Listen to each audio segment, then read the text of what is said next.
வணக்கம். சித்தா உணவே மருந்து மருந்து உணவு. இன்னைக்கு நீரிழிவு அதை பத்தி பார்க்கலாம். நீரிழிவு நோயே கிடையாதுங்க. முக்கியமா அதை புரிஞ்சுக்கணும். டயாபிட்டிஸ்ங்கிறது ஒரு டிசீஸ் கிடையாது, அது ஒரு சிம்டம்ஸ் அப்படின்னு நம்ம எடுத்துக்கலாம்.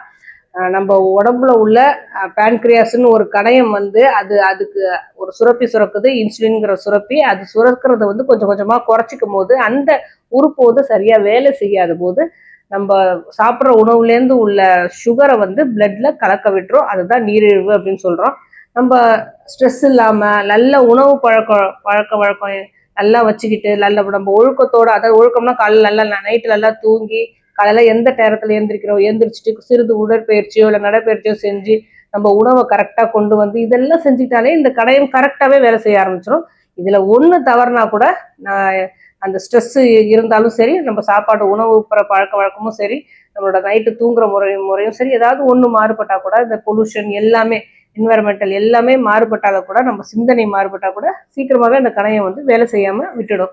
இதை வந்து ஆரம்ப நிலையிலேயே நம்ம அறிஞ்சிட்டோம் அப்படின்னாலே இதுக்கு ஏத்த மருந்துகளா நம்ம சாப்பிடாம சித்த மருத்துவ ஆலோசனை பிரகாரம் உணவுல தாராளமா கட்டுப்பாடு எடுத்துக்கலாம். நல்லாவே கட்டுக்குள்ள வந்த பிறகு அப்படின்னா ஃபர்ஸ்ட் ஸ்டேஜ்லயே சித்த மருந்துகள் எடுத்து கட்டுக்குள்ள வந்த பிறகு தாராளமா இந்த மருந்துகளை நம்ம நிறுத்திட்டு நம்ம லைஃப் ஸ்டைலை கொஞ்சம் மாத்திராலே நம்ம இந்த நீரிழிவுங்கிறத ஒரு நோயா இல்லாம கொண்டு போயிடலாம்.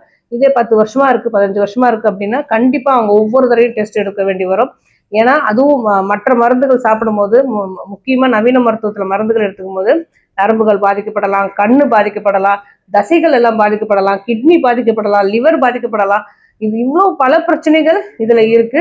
ஒவ்வொரு தடவையும் அந்த டெஸ்ட் எடுத்துதான் ஆகணும். இதுக்கு தனியா நிறைய நிறைய திரும்ப நவீன மருத்துவத்துல போய் நிறைய மருந்துகள் சாப்பிட எல்லாத்துக்குமே பக்க விளைவுகள் அதிகமா தான் இருக்கும்.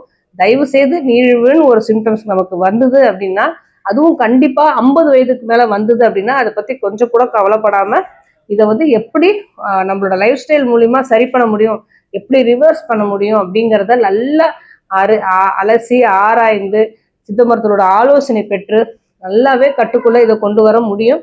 இந்த இந்த எண்ணம் வந்து ஒவ்வொருத்தவங்களுக்கும் வரணும்.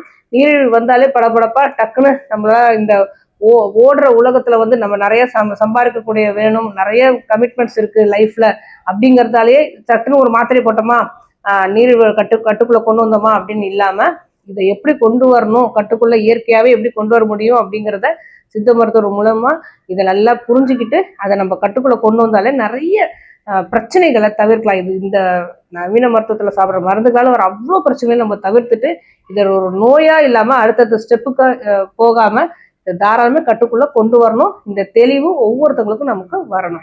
ஆரோக்கியமே வாழ்வோம். எதை பத்தி பேசணும்னு நினைச்சாலும் சரி தாராளமா கமெண்ட் பண்ணுங்க. உங்களுக்கு எந்த நோயா இருந்தாலும் சித்தா கேரை அணுகுங்க.